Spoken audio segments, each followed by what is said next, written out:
All right, so it is sort of a throwback collection review. Today, I will be showing you guys my entire vintage G1 Transformers collection. Now, this collection only includes the vintage toys. These are first release toys I've had since I was a kid back in the 80s. These are first edition, first release, really old, banged up, beat up toys. So this collection update will not include the G1 reissues that I have currently in my collection, like Optimus Prime, Megatron, Soundwave, and these cassettes, and all that. So only the toys I had growing up as a kid, those that survived. I had a lot, but they got lost somewhere along the way when we moved houses. Some cousins of mine wanted the Transformers. My mom gave them away. So these are the ones that survived. So let's get it going. Okay, first up. Okay, we should start with, I guess, the technically non-G1 toys, but they were kind of G1. This guy, it's a GoBot, technically, but it's kind of like a Transformer. I think the Autobot Whirl figure was loosely based off of this figure. So I kind of want to say he's like a Transformer, but not, GoBot Transformer. So this is Twister. It was actually a pretty good toy back in the day, but pretty banged up, broken blades and all that. Okay, now this one technically is G1, but it is not an authentic product. It's kind of vintage, but it's not. I've got a G1 Devastator, or the Constructicons. It looks like it's in pretty good shape. That's because it's a knockoff. It's one of those things I got from a flea market. They were packed like on a bubble on a card. It's a pretty good knockoff, actually. Decided to keep it good quality.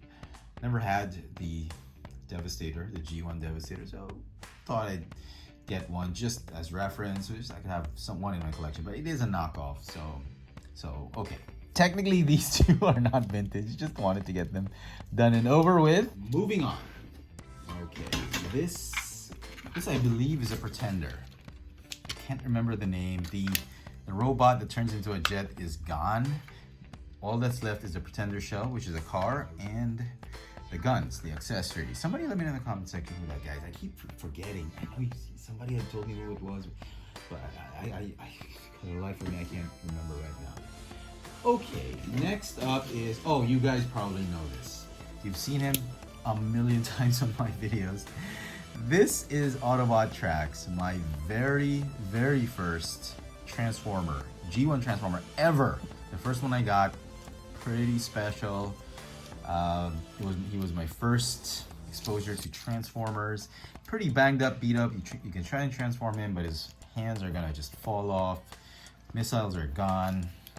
I mean, you know I had a great childhood, right? First ever Transformer, I brought him along with me, played with him countless times, but most of the parts are still there. The doors are gone, obviously, so yeah. Next, G1 Wheeljack. You've seen this in my reviews, I can tell you that. He's missing everything. Missing the missile launches, missing the wings. The wheels are intact though. Paint job is horrendous, but again, the kind of childhood I had, you can guess how amazing it was when we played with these Transformers. Okay, next up is, now this one is a sad story because I lost a lot of the pieces of him. This is the G1.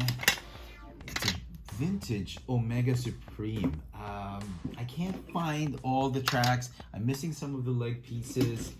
I do have parts here and there, but it's not enough to actually build the robot. He's got his foot, and I guess there's another foot right here. And then the most important parts are still here though. We got the rocket, which is his hands. Okay. And we still have the tank body right here. So he's kind of Omega Supreme, since those are the parts that we we saw him on the show. He turned into his rocket and his tank, but unfortunately everything's broken up and broken pieces here and there, missing pieces. I can't build the robot, which is sad. The reissues and vintage Omega Supreme are just going for bonkers in the secondary market. You'll be lucky to get one for $1,000 in mint condition. Oh my god. Okay, just a couple more pieces. This one, put this guy's chest piece right there. A G1 Ultra Magnus. Oh my goodness, you've seen me review this guy. Man, look how beat up this one was. And the story behind this, I'm sure a lot of you already know. I couldn't get an Optimus Prime when I was a kid. Well, my grades weren't high enough, so I couldn't convince my parents to get me an Optimus Prime. And the fact was, we couldn't find him. He was sold out everywhere. Couldn't find a G1 Optimus Prime back in the 80s. You would either have to go to Japan or hunt it down in the US. But my mom, when she traveled on her business trips, she could not find one. So this was a close substitute. White-colored Optimus Prime with a green truck should be okay. It was actually a pretty great toy back in the day. The downside was I couldn't play around with it so much in robot mode because the robot mode was essentially a brick. But in truck mode was great because you could put the other Autobots in the trailer. It was a lot of fun. But, you know, beat up through the years, the decades. This is all that's left of him. He's still kind of in one piece, but a lot of yellowing here and there. Diecast is still intact. Paint job could use some work, to say the least. All right, and finally, probably the most important pieces in my vintage G1 collection are my Dinobots. At one point in time, we did have Slag, but I don't know where he is. I think my mom gave him away, or some friend wanted it and stole it from my collection or something. I don't know. But we had 4 of them. We never had Snarl. We had Slag at one point. Now he's gone. We still have Swoop. I remember I had 2 of these. We had 2 of these because my brothers would fight over him. So one of them I gave him off to a buddy, and this one I kept. So he's broken. Obviously the Pteranodon. The mouth is broken, but you look at the quality of the plastic back in the day in Hasbro. Look at the chrome. Look how well preserved that chrome is. I mean, it's not the best condition, but look how shiny it still is after 4 decades. I mean, I kind of wish Hasbro would go back to this kind of super cool, super amazing quality type of toys that would last decades. I'm pretty sure a lot of collectors would pay good money for something like this if they would go back to how amazing their toys were. I mean, Hasbro just really blew the GoBots and other transforming, converting robots out of the water with their Transformers because it was just so cool back in the day.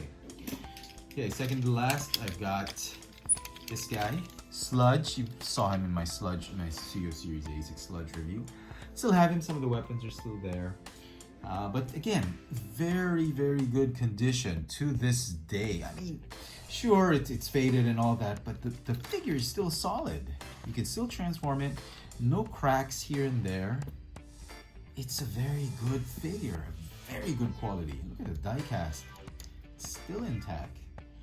Okay, and finally, probably my favorite of all the Dinobots is Grimlock. Again, he's pretty beat up. I still have some of the weapons. I can't find the sword. The chrome is still pretty good on him. I mean, considering it's been 4 decades. He's my favorite Dinobot because he was the first Dinobot I got.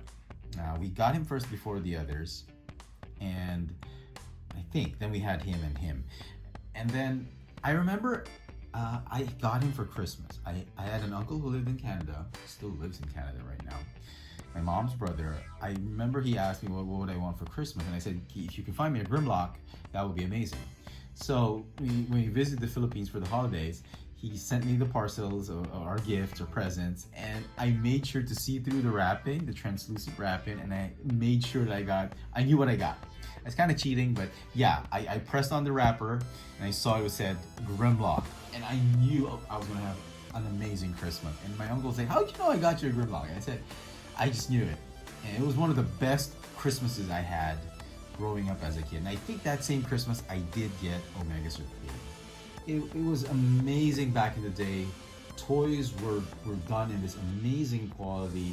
It's a shame that Hasbro has sort of taken a step back from these kinds of high quality toys. And they're giving us more expensive toys at lower quality with quality control issues. I mean, if you had this, if you still have this to this day, I suggest you hang on to them.